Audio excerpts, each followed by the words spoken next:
Bem-vindos todos vocês nessa noite fria aqui de São Paulo. Não sei se está todo mundo em São Paulo, mas aqui está frio, melhorou um pouquinho. Vamos aquecer os corações aí, porque o objetivo aqui do ajuncamento é levar isso, é levar amor, é levar carinho, empatia, é levar esse aconchego. Essa palavra que eu queria, aí fugiu. É levar esse aconchego aí no coração das pessoas, né? E sempre foi, desde o primeiro encontro. Para começar o nosso encontro, eu vou projetar aqui um vídeo de 5 minutinhos para vocês sentirem o tom que vai ser esse encontro de hoje. É um vídeo que o Padre Fábio de Mello declama e que a gente achou que cabia bem aqui no nosso encontro. Então vamos lá, torcendo para a tecnologia me ajudar. Nita, que nem sempre nós temos o direito de usar. Tudo posso naquele que me fortalece. Essa frase não é por acaso. Tem que ter preparo para chegar a ela. Tem que ter o sacrifício nosso de cada dia. Tem que viver o processo da reconciliação interior todos os dias. Tem que ter coragem. Minha gente, coragem é o resultado final das nossas possibilidades e dos nossos limites. A coragem é o fruto final daquilo que você conciliou, de tudo que você tem de defeitos e qualidades. Você reúne tudo isso e mesmo assim você vai, você luta. E é isso que nós precisamos aprender. Voltar a lutar. Às vezes eu acho que nós estamos amortecidos. As coisas ruins estão acontecendo e nós não estamos reagindo. Não pode mais ser assim. O tempo do preparo é importantíssimo para o crescimento de uma pessoa. Não há um ser humano grande sem preparo. Nenhum ser humano pode ser capaz de dizer não àquilo que destrói, se ele não for grande, se ele não for preparado. Chega dessa ilusão de que nós poderemos chegar a algum lugar sem sacrifício, sem luta. É preparo, é dia a dia. Se existe alguma coisa nessa vida que lhe mete medo, que lhe causa medo, respeita, mas não permita que o medo seja determinante, porque senão você vai ficar eternamente com medo. Muitas vezes o nosso sofrimento é duplicado dentro de nós, porque nós alimentamos a experiência do medo. É como você pegar uma estrada para chegar num determinado lugar. Haverá curva, haverá buraco. E na hora que você quer chegar a algum lugar, você aceita o sacrifício. Você vive algum risco. Não tem como chegar sem o risco. Gente, quando nós queremos alguma coisa, ninguém nos segura. Quando nós verdadeiramente queremos, nós lutamos. O problema é que nem sempre nós queremos. Às vezes, a vida sepulta mais do que a própria morte. Quando nós não damos conta da vida, quando nós não damos conta de olhar para as dificuldades que nós temos, quando nós não encaramos os nossos limites de maneira positiva, quando nós nos curvamos das nossas fraquezas, das nossas fragilidades, quando a gente cria esse espírito de vítima, de gente coitadinha, eu não vou permitir que a vida me sepulte mais do que a própria morte. Não queira uma vida sem sofrimento, queira uma vida com luta. É isso que distingue as pessoas honestas no mundo de hoje. Aquelas que são capazes de olhar para os limites que possuem. Eu tenho esse limite, mas o limite é meu, não sou eu que sou dele. Eu tenho problemas na vida, mas os problemas não me administram, sou eu que administro os problemas. Nós precisamos ter coragem, nós precisamos olhar essa vida de frente. Chega de gente fracassada, chega de gente indisposta para assumir a vida.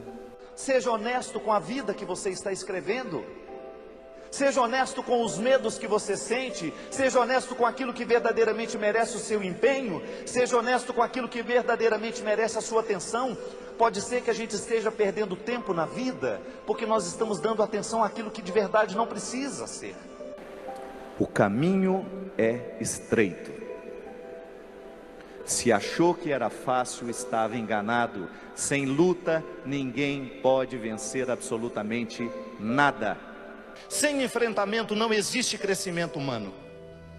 Sem o enfrentamento não existe o amadurecimento das questões. Se você fugir de você mesmo, se você fugir dos seus defeitos, é provável que você morra muito pior do que quando chegou ao mundo. O que a vida fez com você, me desculpe, eu não tenho como mudar. Muitas vezes nós não chegamos à resposta, é porque a gente ainda não fez a pergunta certa. Tome uma atitude a partir de hoje, tenha coragem de colocar o seu sofrimento na mesa, tenha coragem de olhar para ele. O que é que está gerando esse sofrimento na minha vida? Onde está a minha culpa? Onde é que está a minha responsabilidade diante de tudo isso que está sendo ruim? Onde é que eu estou errando para que esse sofrimento continue dentro de mim? Ou será que a minha atitude hoje está gerando sofrimentos para o futuro? O sofrimento pode despertar o que a gente tem de mais egoísta, quando a gente só olha para aquilo que a gente está passando. Mesmo porque, gente, uma bonita forma que nós temos de superar a tragédia das nossas vidas é a gente olhar para as pessoas que estão do lado e procurar ajudá-las. É quando a gente faz da nossa tragédia um ponto de partida e não um ponto de chegada. A minha tragédia, a sua tragédia, a minha dor, a sua dor não pode ser o nosso ponto de chegada, é o nosso ponto de partida. Muitas vezes nós não chegamos à resposta, é porque a gente ainda não fez a pergunta certa. Muitas vezes nós ficamos na resposta equivocada, na pergunta equivocada, e nós nunca vamos chegar à resposta, porque a sabedoria nos ensina que ao invés de perguntar, por que eu estou passando por isso? Eu deveria me perguntar, como é que eu vou passar por isso agora? Porque nada pode ser mais perigoso para o ser humano que ele esquecer quem ele é. Se você esquecer quem você é, os outros vão te transformar no que eles querem que você seja.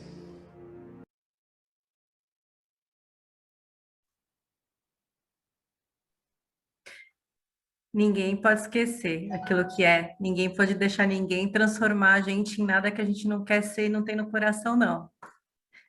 E para ilustrar com exemplos e uma caminhada de vida muito linda, as coisas que foram ditas aí nesse vídeo, eu vou convidar a nossa querida coordenadora Lilian para fazer a sua partilha de hoje. Seja bem-vinda, meu amor. Vai que é sua. Obrigada.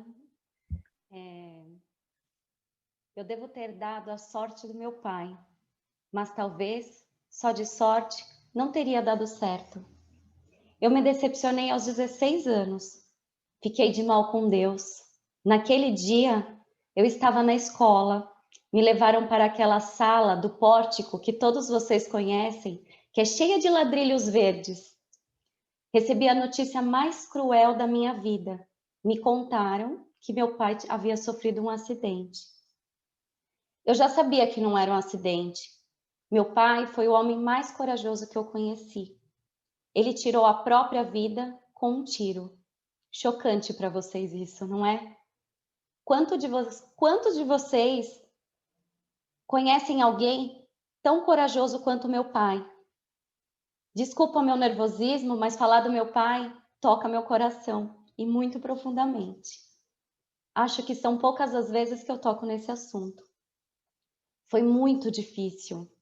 Sofri tanto que eu achava que nunca mais eu iria sorrir novamente. Me sentava na janela do apartamento da minha mãe e eu pedia a morte.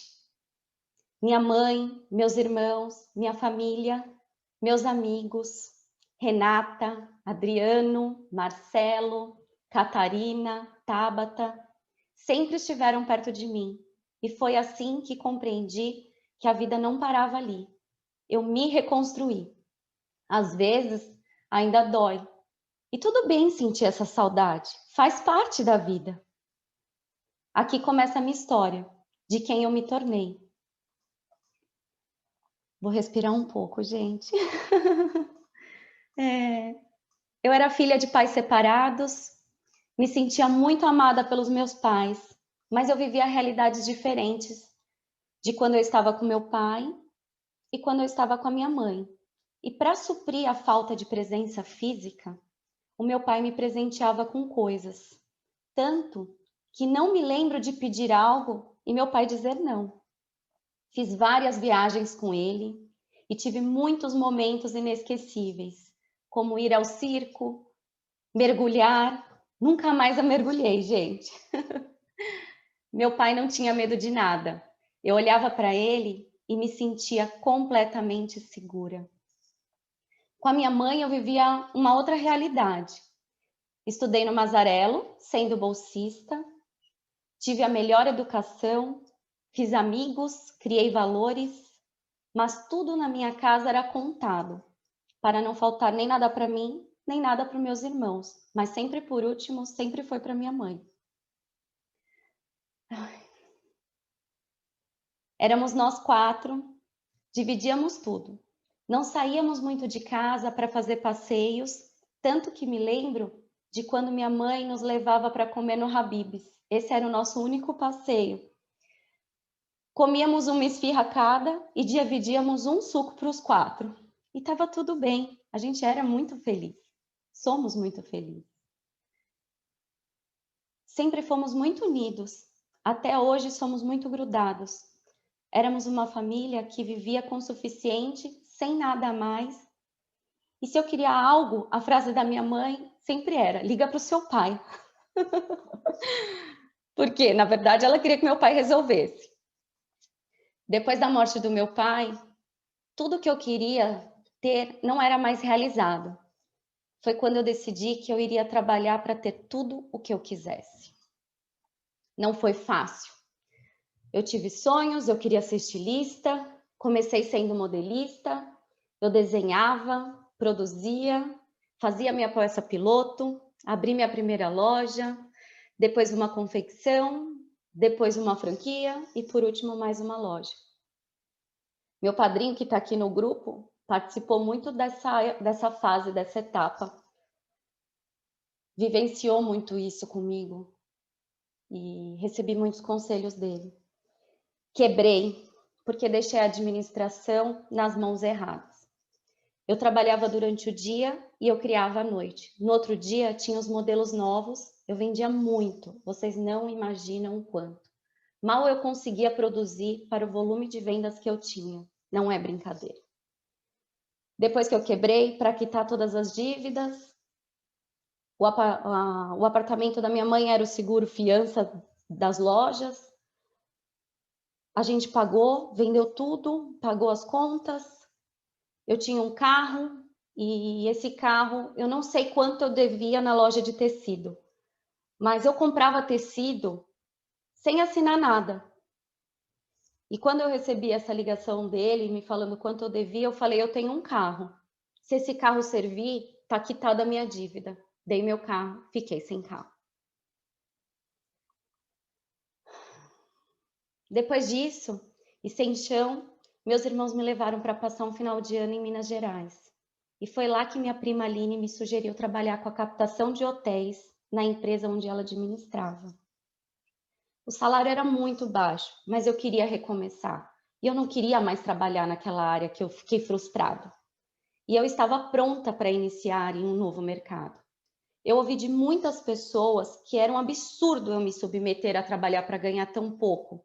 E foi quando eu fiz minha própria escolha. Fui trabalhar com a captação.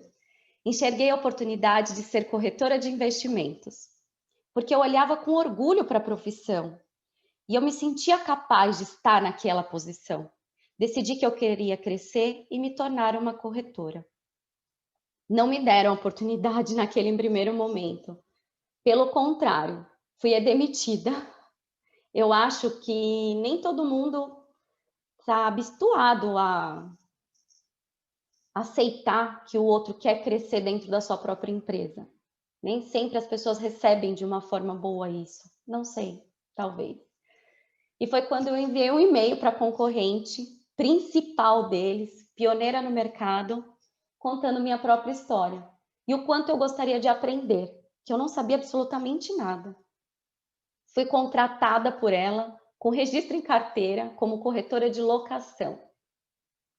Para mim, era o melhor emprego do mundo. Vocês não imaginam o quanto eu era feliz em trabalhar. Eu alugava os flats, eu trabalhava de segunda a segunda, eu amava aquilo. E aos finais de semana, a minha chefe me levava para eu conhecer os hotéis. E em poucos meses, eu já dominava tudo. Localização, estrutura, área útil, serviço, lazer. Até hoje, está tudo aqui na minha cabeça. Eu fazia as visitas sem carro. Fazia as visitas. Muito difícil falar. Quanto foi importante e especial para mim. Conheci os hotéis a pé. Certo dia cheguei na minha casa. Meu irmão me chamou na garagem.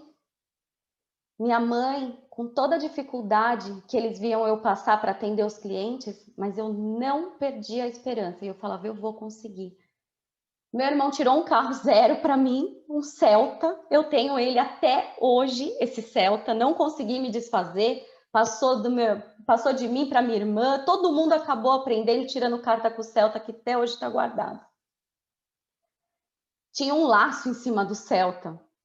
O valor que eu ganhava era exatamente o valor da parcela. Mal eu dava para colocar o combustível no Celta. Mas tudo bem, eu estava lá para aprender e eu tinha um propósito. Eu sabia o que eu queria e onde eu queria chegar.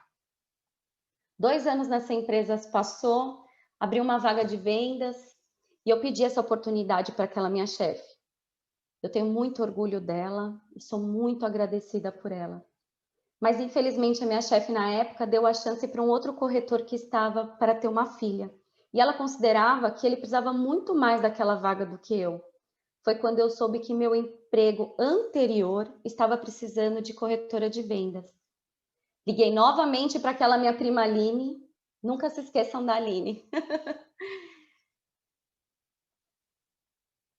E na cadeira que eu sempre quis sentar, eu consegui a vaga de emprego. Eu comecei sendo a corretora de investimentos, uma realização profissional. Sempre que eu coloco uma coisa na cabeça, eu faço o meu melhor, eu vou até o fim para eu conquistar. Nesse intervalo, eu havia sido contatada por um outro concorrente para trabalhar. E na época eu não aceitei, virei amiga dele. E minha primeira semana de trabalho, de volta naquele primeiro emprego onde eu comecei com a captação, eu vendi 10 flats para ele uma única vez. Contato, gente, vale muito dinheiro.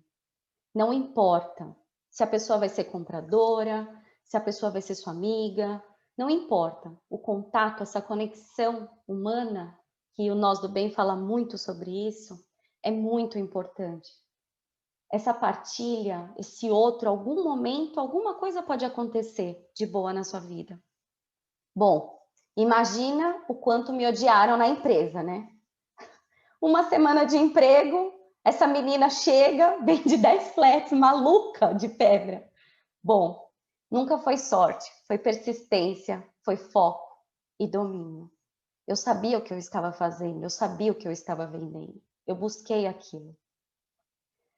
13 anos trabalhando no mesmo lugar, sendo a primeira em vendas todos os anos consecutivos e ainda sendo boicotada muitas vezes, porque a família da gerente trabalhava lá.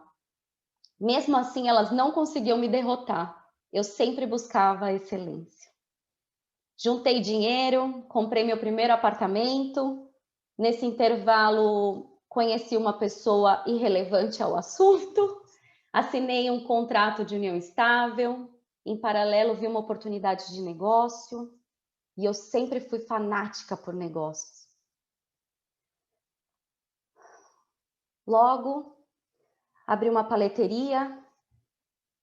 Fui em busca de quem ensinar a fazer as paletas.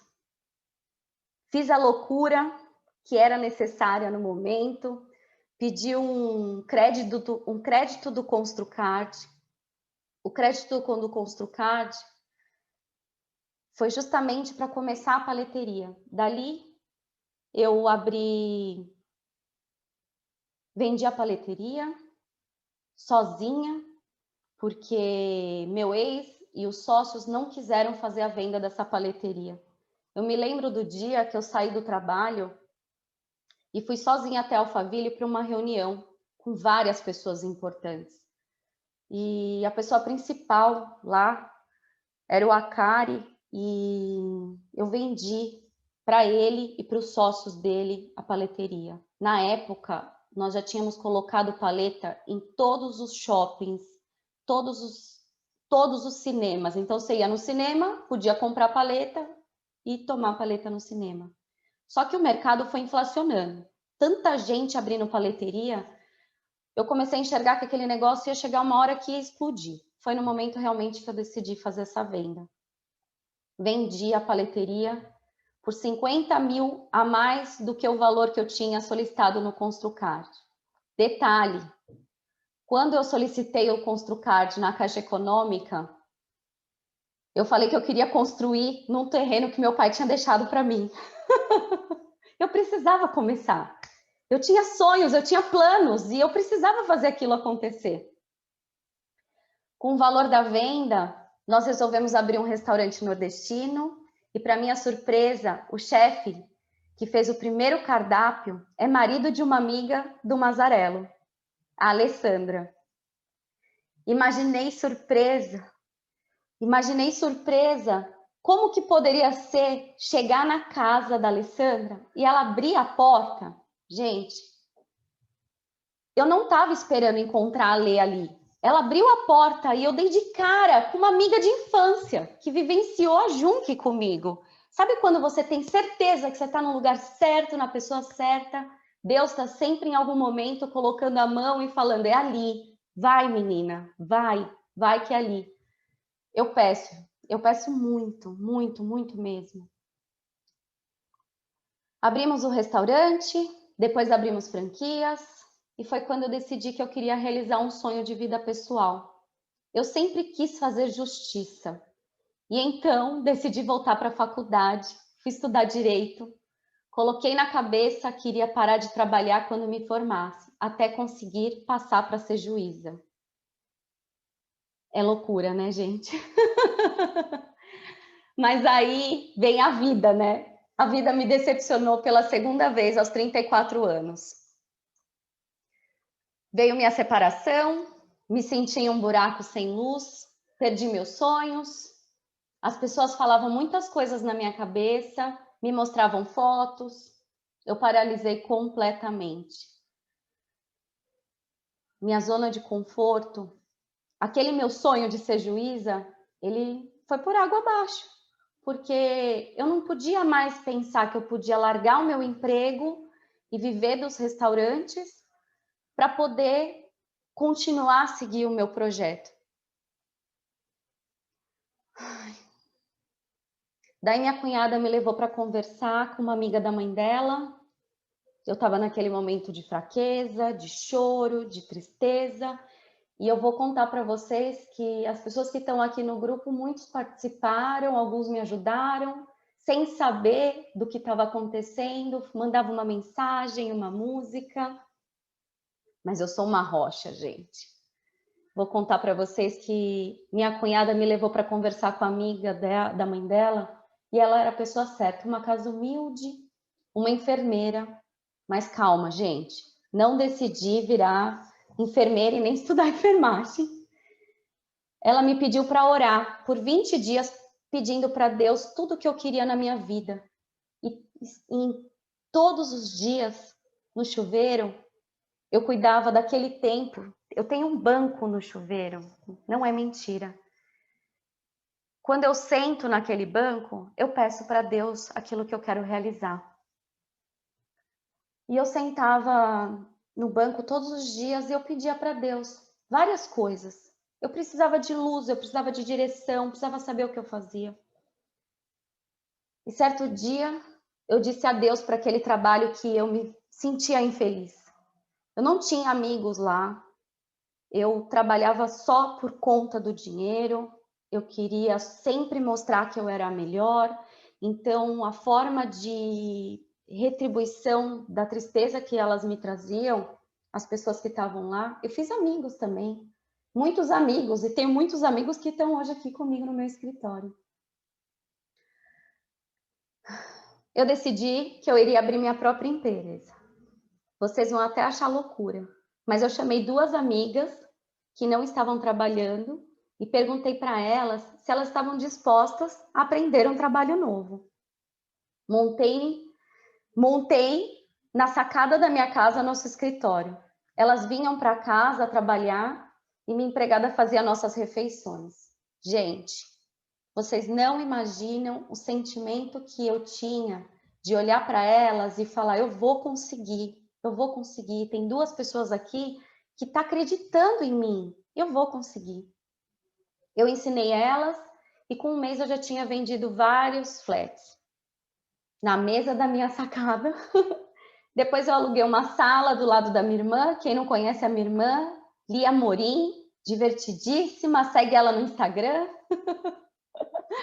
Palhaça de tudo. Fiz novas contratações. Uma delas eu estava muito preocupada porque eu não conseguia mais dar conta com o volume de contratos. Chamei o meu irmão, falei para ele, eu estou desesperada, eu não sei o que eu faço. Ele, de repente, pegou a funcionária dele, que cuidava do financeiro dele, a Maiara, levou ela lá para o escritório. Aí ela nem sabia o que ela ia fazer, se ela ia trabalhar, não sabia. Ela achou que ela estava conhecendo o meu escritório. Aí, quando ela chegou, eu olhei para ela, ela contou alguma coisa do filho dela que mexeu comigo. Enfim, eu senti que ela tinha tanto amor naquele coração. Eu falei para ela assim, manhã, você pode começar aqui 9 horas? Ela falou assim, mas como? Não, você pode estar aqui 9 horas para me ajudar? Ela, sem entender, ela sorriu e no outro dia ela estava lá 9 horas. Eu sempre escolhi as pessoas por algo a mais. Não é um currículo bem feito que enche os meus olhos, mas sabe aquele algo a mais que compartilha sentimentos, que compartilha dos meus ideais? Isso para mim é fundamental. Tem que existir dentro da pessoa, tem que ter um amor dentro da pessoa. O meu trabalho, ele é a extensão da minha casa. Eu amo o que eu faço. Eu amo as pessoas com que eu trabalho. Bom, dessa sala, eu convidei meu irmão para vir para a minha sociedade. Eu queria ter um apoio, segurança. Eu queria poder, assim, olhar para alguém e poder falar assim, se tudo der errado, tá tudo bem, sabe? Mas eu tô aqui para conseguir, eu vou tentar fazer dar certo. Só que a gente foi crescendo de uma tal forma, de 3 numa sala minúscula, nós viramos 15. Dessa sala minúscula, nós viemos para uma sala 3 vezes maior. Depois a gente alugou a sala de baixo, eu tive muito medo, várias vezes. As pessoas viravam para mim e diziam, você não faz isso, Lilian. Eu ia lá fazer ao contrário, eu sou tão teimosa. Esse é o meu maior defeito, gente. Se você falar para mim, não faz tal coisa, eu vou querer tentar, não sei por quê. Aquela minha intuição, sabe aquela coisinha que fala, vai e faz, Lilian, vai e faz, é exatamente isso. Sempre deu certo. Hoje eu sou uma mulher muito realizada profissionalmente, coloco a mão e faço melhor, busco excelência. Se não sei, eu busco curso, pessoas, contrato, não importa, eu quero gente que vai crescer junto comigo. Em plena pandemia, de 3 na sacada, hoje nós somos 39 funcionários, fora isso, 4 terceirizados. Estamos montando um time gigantesco de marketing e para mim o céu é o limite. Já tenho planos, já tenho um andar novo que eu quero sair daqui e eu estou pensando em crescimento todos os dias, eu sonho com isso. E tem uma coisa que eu não contei para vocês. No meio desse meu desespero, logo que eu comecei naquela salinha do lado da minha irmã, eu busquei o Sebrae e para uma mentoria. Na verdade, eu queria ter explicação, né, de como administrar aquele negócio, o crescimento, como que eu fazia a contratação das pessoas certas. Eu estava um pouco perdida. E Meu mentor por vídeo, ele olhou para mim e falou: menina, você vai liderar 1000 funcionários e eles vão amar trabalhar com você. Vocês acreditam que eu vou chegar nos 1000 funcionários? Eu tenho certeza disso, gente. Um dia eu vou voltar aqui para contar para vocês. Essa é a minha maior realização. Quando eu contava e perguntava de tudo, menos sobre a pessoa, sobre a função que ela ia exercer. Aquilo que a pessoa trazia no currículo para mim, já estava lá para o escrito. Então, para contratar, eu pegava o currículo, eu já tinha visto a prévia. Então, quando eu sentava para conversar, eu já tinha visto todo o currículo da pessoa. Primeira vez que nós fizemos contratação, eu entrei em contato com uma menina do CAT, porque eu queria pessoas que não soubessem absolutamente nada da área. Eu falei assim, eu quero treinar do zero, eu quero que a pessoa faça exatamente como eu quero que ela faça. Não quero que ela fique me dando sugestão. Eu falei, eu quero tentar da forma certa. Eu pegava o currículo, eu já sabia que eu queria. Quando eu fazia a entrevista, eu olhava para a pessoa, eu perguntava tudo. Gente, tudo. Eu queria saber se ela fazia algum tipo de ação social, se ela era envolvida, sei lá, se ela partilhava no final de semana com a família, se ela almoçava com a família. Eu queria saber se aquela pessoa tinha amor dentro dela. Por quê? Porque a extensão na minha casa não podia ser qualquer pessoa. De jeito nenhum. Eu escolhi cada um, os 39, os 4 terceirizados, o mais um que está chegando agora dia 6, que é meu gerente de marketing que vem montar a equipe, a dedo, não é brincadeira. Cada um eu conversei, e minha maior realização é ver as pessoas que trabalham comigo realizar os seus sonhos, crescerem. E se não for para ser pelo resto da vida na Prime Flats, que eles um dia levem a mensagem de que foi bem tratado e que alguém se preocupou com eles. Eu trabalho com gente que tem sentimentos, eu não trabalho com máquinas. Eu converso individualmente com cada funcionário meu e me sinto a galinha e os pintinhos. Gente do céu, isso não é brincadeira. Quando alguém fala de um funcionário meu, sabe aquela mãe que o outro não pode falar mal? Só eu posso, o outro não pode? É mais ou menos assim. A Aline, que eu falei para vocês, que me trouxe 2 vezes para a minha zona onde eu queria trabalhar e conquistar, hoje ela trabalha aqui comigo. Ela é uma das minhas melhores corretoras de investimento. Tenho muito amor, carinho por ela. Faço por ela, assim como faço por todos. O sucesso, o dinheiro é consequência do meu trabalho. O que me faz feliz é saber que um dia vou sentar com Deus e conversaremos por tudo isso que passamos juntos. Nada nunca me parou. Tudo que diziam para eu não fazer, eu ia lá, fazia, dava certo. Eu sou como uma pedra bruta que foi lapidada, e esse é meu logo da Prime Flats. Se um dia vocês quiserem olhar, posso até virar depois para vocês olharem. Eu tenho o logo espalhado por todos os lados para eu nunca esquecer disso. Depois de tudo isso, eu preciso contar que a Prime Flats é uma imobiliária especializada em flats, segmento da hotelaria.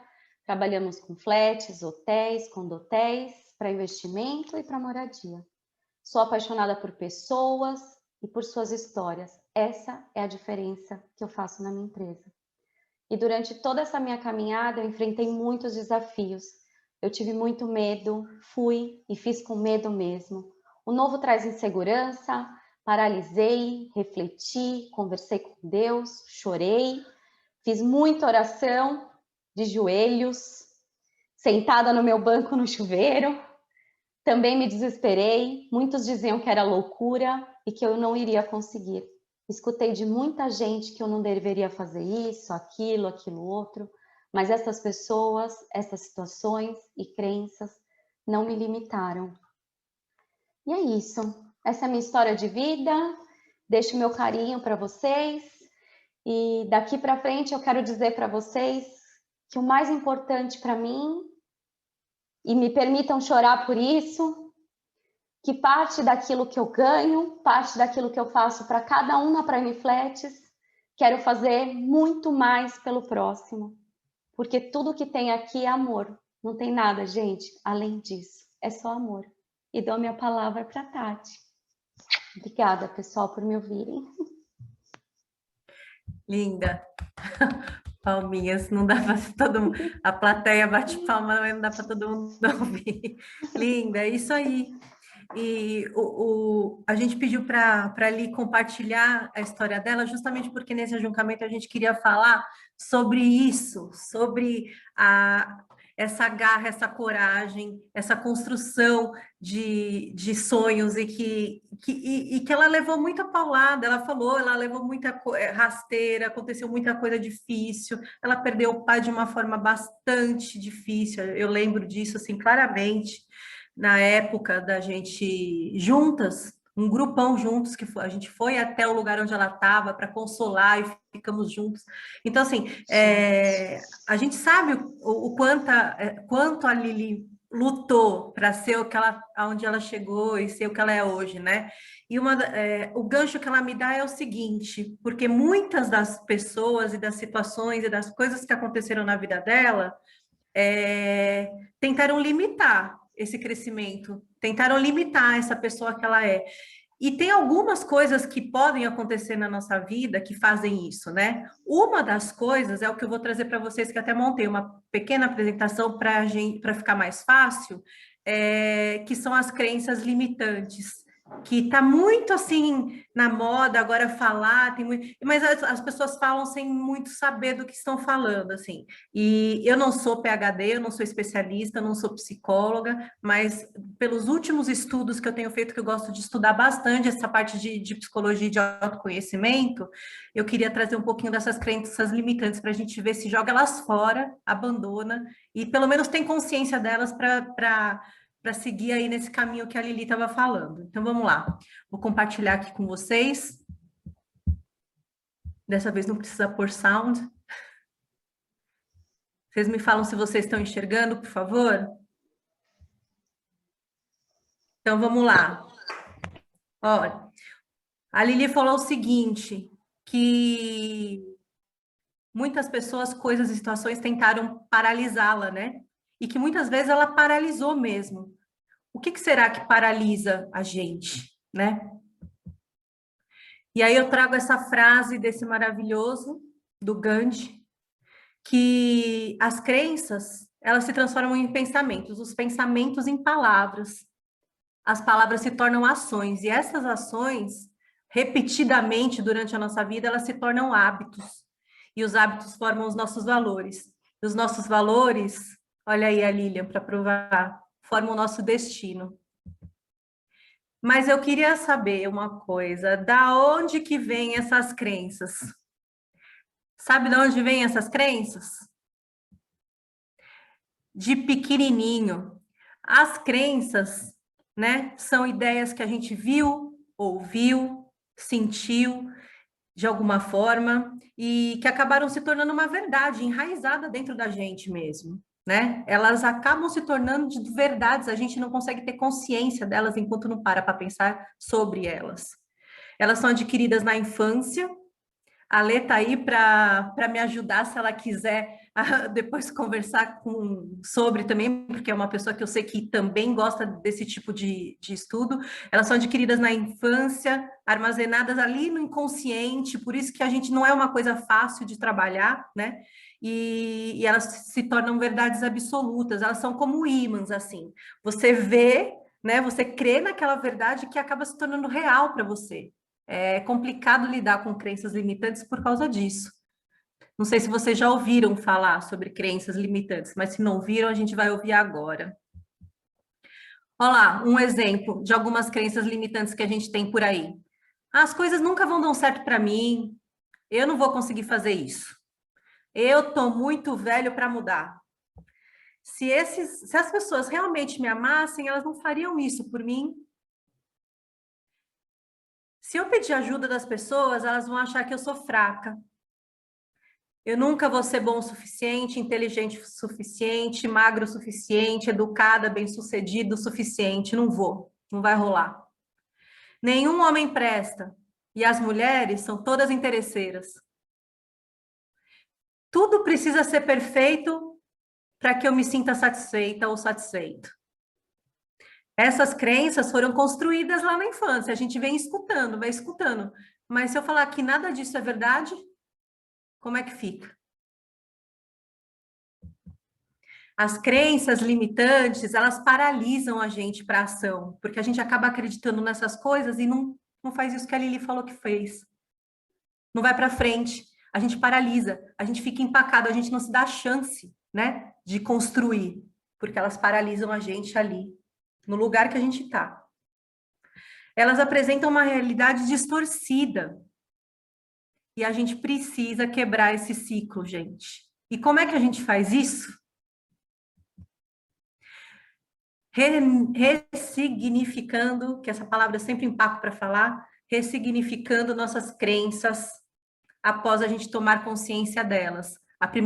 O primeiro passo é tomar consciência de que elas existem, que isso aí que eu acabei de ler, e depois eu vou compartilhar lá no grupão, porque não dá para eu ficar lendo aqui 500 milhões de crenças, mas eu vou mandar uma listagem num PDF lá no grupo, para vocês darem uma lida na lista que eu enviar e de como aquilo faz parte da nossa vida, que a gente acaba achando que é verdade, mas é uma crença.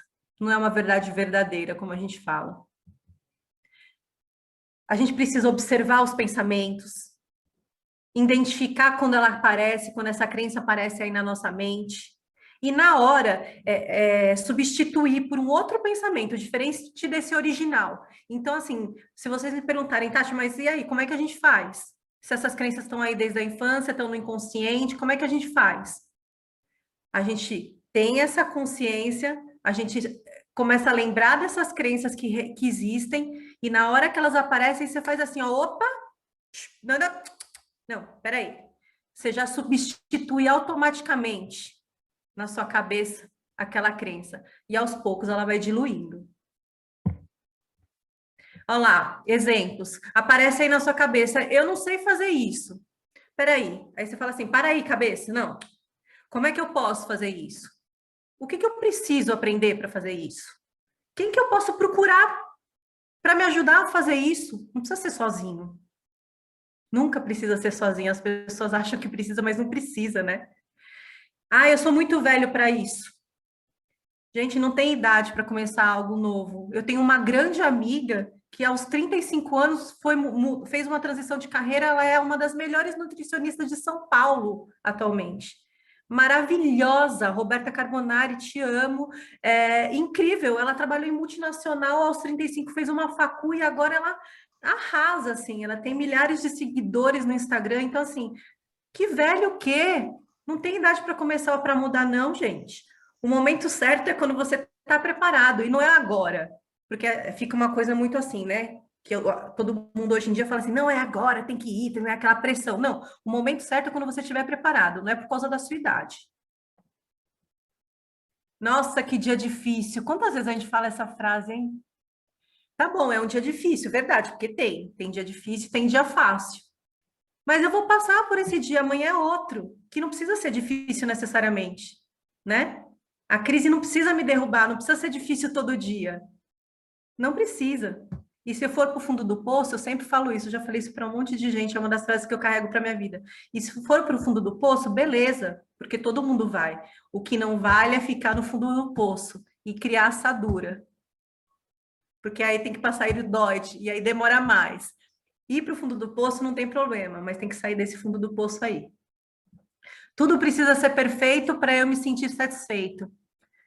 Ixi, essa daí é uma crença que ó, eu batalho há anos para deixar para trás. Essa é uma das minhas, hein? Feito é melhor que perfeito, gente. Como que eu posso começar agora e ir aperfeiçoando aí no caminho? Então, por que que tá aí essa parte de cinza e essa parte de preto? Porque na hora que aparece a crença, que é o que está em cinza, você tendo consciência que ela existe, você já ressignifica na hora. Você já muda isso, você muda o mindset, que é outra palavra que está aí tá na moda também, né? Você já faz essa transição de energia dessa crença. E agora eu queria propor um exercício para vocês e depois eu vou abrir para a gente conversar para saber se vocês querem falar alguma coisa sobre o que eu apresentei. Mas eu queria fazer um exercício rapidinho, pode ser? Vou dar um stop share screen aqui. E eu queria que vocês fechassem os olhos, não é meditação não, tá? Mas fechem os olhos porque eu quero ler algumas coisas para vocês. Então vamos lá, pode fechar o olho. Respira profundo. Uma, duas vezes. E aí, vamos tentar se lembrar de alguma crença limitante que te acompanha há alguns anos, ou às vezes até há décadas. Normalmente, gente, as crenças estão associadas a alguma coisa que você tem dificuldade de lidar, alguma coisa que sempre volta e que te angustia, algo que você até reconhece em você, que você sabe que existe, mas que você sente muita dificuldade em superar. Normalmente, essas crenças estão ligadas a esse tipo de situação. Agora, imagine essa crença.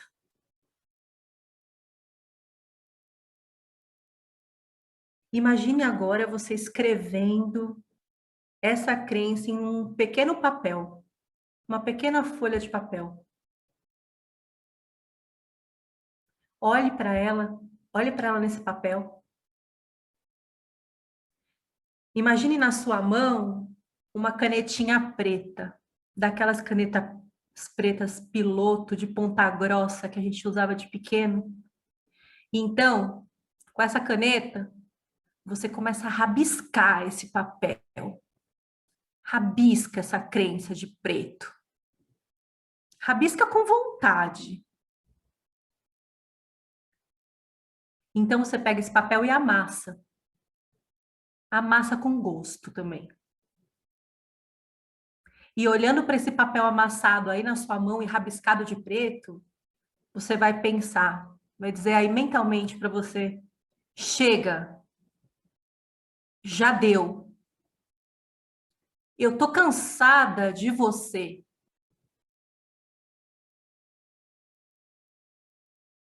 Você pega esse papel e joga dentro de um buraco. Um buraco fundo, um buraco escuro, como se fosse aqueles poços antigos que tinham em fazendas. Joga lá dentro, sem dó. E você observa aos poucos essa crença indo embora, se distanciando, caindo, caindo e indo embora.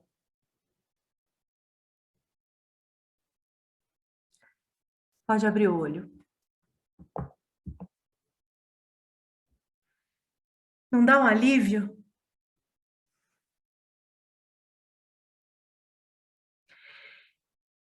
É isso que metaforicamente a gente fez, mas que a gente precisa fazer diariamente. E não é uma coisa que em dias ou semanas ou meses a coisa dissolve, não é. É um trabalho diário, porque todos os dias essas crenças vêm aí à nossa cabeça. E esse trabalho, eu falei isso para vocês porque é o que eu faço, é o que eu imagino. Quando vem uma crença, eu fecho o olho, eu imagino eu amassando, às vezes eu até escrevo e rasgo o papel, jogo na privada e mando embora. Então é isso que tem que fazer. Além de eliminar, metaforicamente, né? Eliminar essa crença, colocar outra no lugar, que é o que eu falei da palavra, do ressignificar. É muito importante isso, porque o cérebro, a gente educa a nossa cabeça. A gente educa a mandar essa que tá errônea e essa limitante embora e bota uma correta no lugar. Até que vai chegar um momento que você vai perceber que aquela lá não vem mais e vem a nova que você conseguiu colocar no lugar, fazer o replacement, colocar ali no lugar da antiga. Quem gostaria de compartilhar com a gente alguma crença que jogou no poço? Eu queria muito ouvir de vocês. Mário, por favor, pode abrir seu microfone. Eu sou padrinho da Lilian. Bem-vindo. Muito obrigado. Eu tive uma mãe criada em roça. De 14 irmãos, 8 morreram de doença de Chagas, do barbeiro, que moravam em casa de taipa. A minha mãe sobreviveu. A minha mãe nos criou com uma total crença limitante. Ela me dizia, até os meus 25 anos, que eu não daria certo na vida. Eu passei por muitas coisas na minha vida, eu estudei PNL, eu estudei anjo contrário, eu passei por diversos estágios na minha vida. E aí eu entendi, depois de uma regressão, que a minha mãe fazia tudo isso por amor. Ela nos queria fortes. Ela queria nos forjar com uma casca para a vida. E ela não entendia delicadezas. Ela nos fazia duros, rústicos. E incutiu em nós, durante muitos anos, a crença limitante. A crença limitante que a Tati fala também é o anjo contrário, o eu contrário. É a autossabotagem. É você se colocar numa situação inferior antes de tentar alguma coisa. Isso mesmo. Isso eu acho que é até objeto, não sou especialista, gosto muito da psicanálise, gosto muito de Freud, Jung, Lacan, mas eu entendo que isso até é objeto de estudos, né? A crença limitante e o eu contrário. Eu queria aproveitar esse espaço, porque eu nunca participei, a Lilian sempre me pediu muito assim, que eu participasse. Eu participei excepcionalmente hoje, porque eu queria ouvir esse depoimento dela e me emocionei já. Na verdade, ela já tinha dado spoiler, eu já tinha visto algumas coisas. Eu queria aproveitar a oportunidade, eu não sou de religião nenhuma, eu sou do time da espiritualidade. Eu, durante muitos anos, eu me tornei, nos últimos 7 anos, celebrante. Até casei pessoas numa plataforma muito multiplataforma, onde não se regrava e não se separavam pessoas por religião. Se separavam pessoas por coração. Casei gente, casei meninas com meninas, meninos com meninos. Fiz diversas coisas. Eu queria aproveitar esse momento que a Tati pediu para eu fechar os olhos, franciscano que sou, para rezar a oração de São Francisco, que todos os acompanhem. É possível? Por favor. Senhor, fazei-me instrumento de vossa paz. Onde houver ódio, que eu leve o amor. Onde houver ofensa, que eu leve o perdão.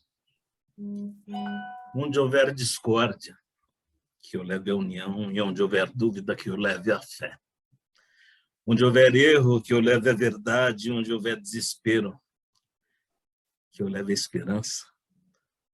Onde houver tristeza, que eu leve a alegria. Onde houver trevas, que eu traga a luz.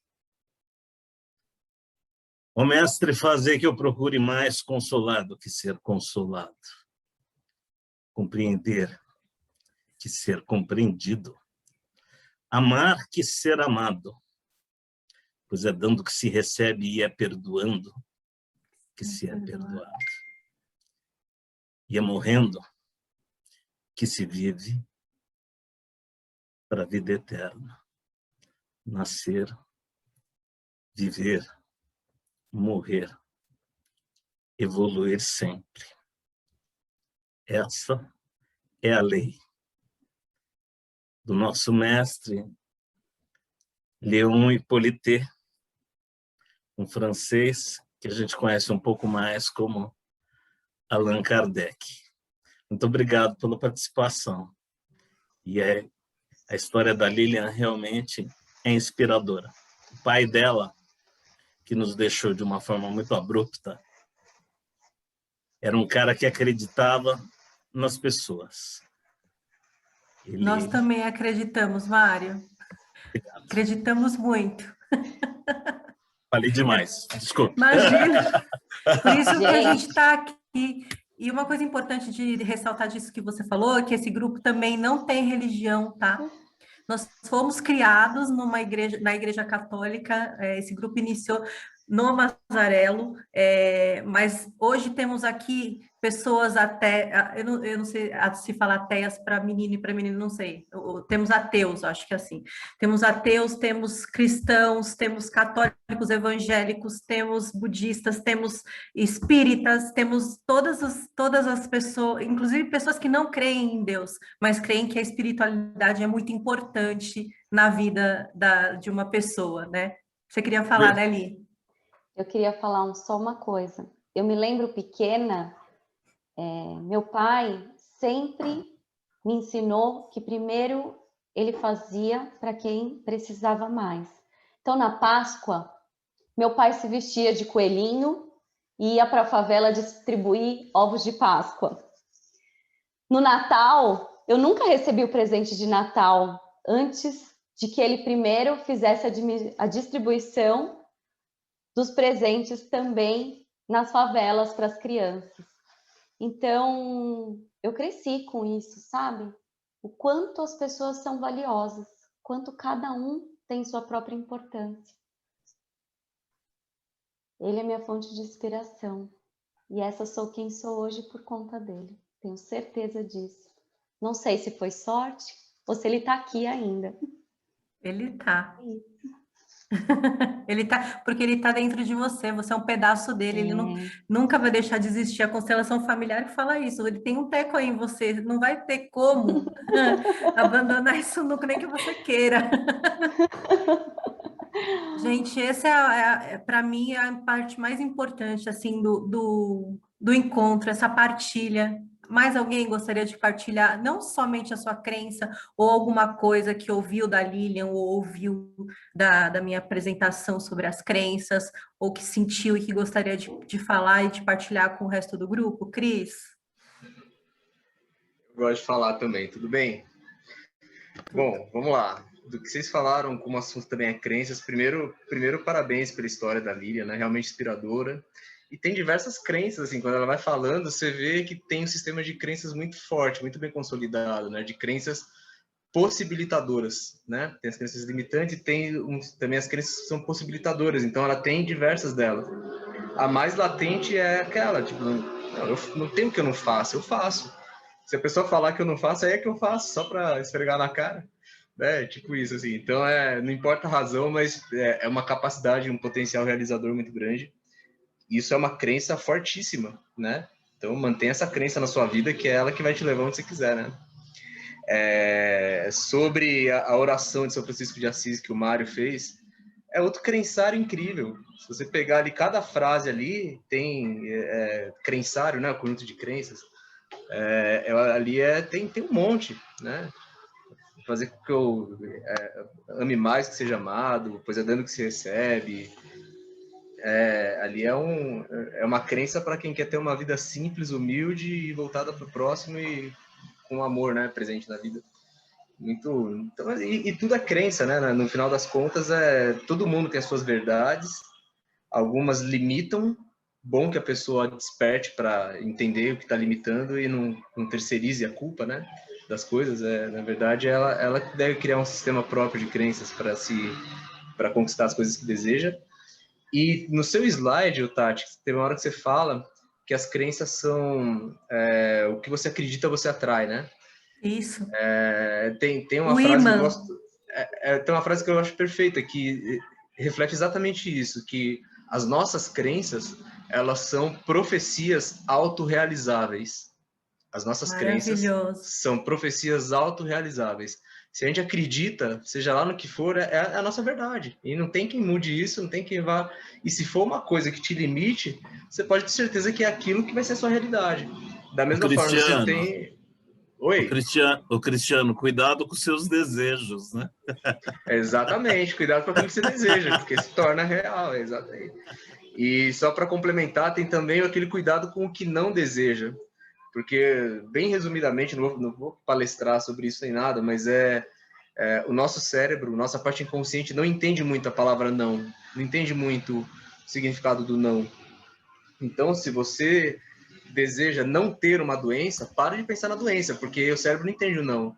Então, como que você ressignificar essa crença? Pense em ser saudável. Né? PNL fala muito isso, né, Cris? O PNL fala demais isso, da palavra do não. Sim, sim. O não tem um poder muito forte na parte consciente, mas na parte inconsciente a gente precisa saber dizer não para as coisas. Agora, para desejar, falar, não quero isso, é quase isso. Eu não quero isso, só isso que fica na cabeça. E atrai também, né? Sim. Então, Richard Beck, que escreveu Fernão Capelo Gaivota, dizia que imaginação é fé. Né? É muito o que você está falando, Cristiano. Pensou, acontece. Buda falava isso também, né? Seus pensamentos criam a sua realidade. E as mensagens estão de todos os lados, assim. É só tá com a antena ligada que você capta e se conseguir incorporar isso na vida, com certeza vai ter ótimos resultados. Mas a minha contribuição que eu queria dar era essa, queria ser breve mesmo, e parabéns aí pelo encontro, e parabéns de novo, Lilian, pela história, demais, muito legal. Obrigada, Cris. Mais alguém, gente? Não? Queria aproveitar, já que ninguém falou, eu falo demais mesmo, viu, gente? E se vocês me permitirem, eu posso participar dos próximos encontros. Eu gostei. Eu diria que as crenças limitantes, elas não estão restritas somente à religião, a vontades, ao eu contrário. Existia nos anos 80 um grupo chamado Raíces de América, que tocavam músicas latino-americanas. Quem é contemporâneo meu deve lembrar de Raíces de América. Ele tinha uma música chamada Frutos da Terra, em que eles diziam que o mundo deu 1000 passos para trás no momento que se fizeram bandeiras, no momento que se separaram territórios, no momento que se separaram raças. Ele dizia num dado momento assim: a Terra Nova era um paraíso e o milho alto e os rios puros. Dormia o ouro, a cobiça ausente, era o índio senhor do continente. Foram chegando os conquistadores, os africanos e os aventureiros. O índio altivo se mesclou ao escravo, nascia um novo tipo americano. O interesse fabricou carimbos. O ódio à toa levantou paredes. A baioneta levantou fronteiras. A estupidez nos separou em bandeiras. Aí ele diz no refrão: somos filhos dessa terra. Foi um amor sem passaporte.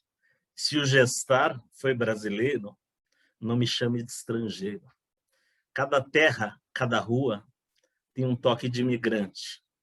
Levantaram com seus sonhos um país que não tem donos. Aproveitando o que o Cristiano falou, que a Tati falou, que a Lilian falou, que todos falaram, é assim, infelizmente, a gente precisa pensar uma crença não limitante e romper todos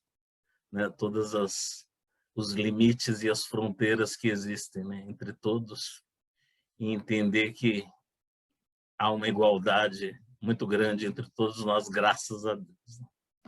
Obrigado. Com certeza.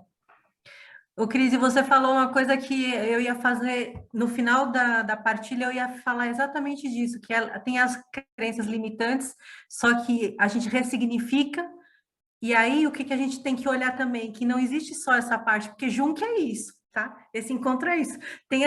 A gente quer falar quer tomar consciência que as limitantes existem, mas tem as que impulsionam. E esse grupo está aqui para isso, para trazer essas crenças que impulsionam, independente da crença que você tem. tá? Se você crê no universo, se você crê em Deus, se você crê em qualquer tipo de... Se você crê que o Deus existe dentro de você, essas crenças que impulsionam, que é o coração aí da nossa equipe, que eu sei que é da Nós do Bem também, que levam essas pessoas para frente. A gente quer promover a esperança, a gente quer promover a empatia, o acolhimento, e são essas crenças que impulsionam, que levam esse grupo a completar aí anos já juntos agora, depois de 20 anos de gap aí no meio, para trazer esse acalento para as pessoas. É isso, é a crença que manda a gente para frente. E para fechar esse momento e esse encontro, eu queria pedir para a Tatá, a Tabata, a gente fala Tatá, mas é a Tabata, para ela trazer uma historinha rápida para finalizar esse encontro, num momento de oração e de análise, assim, com você mesmo.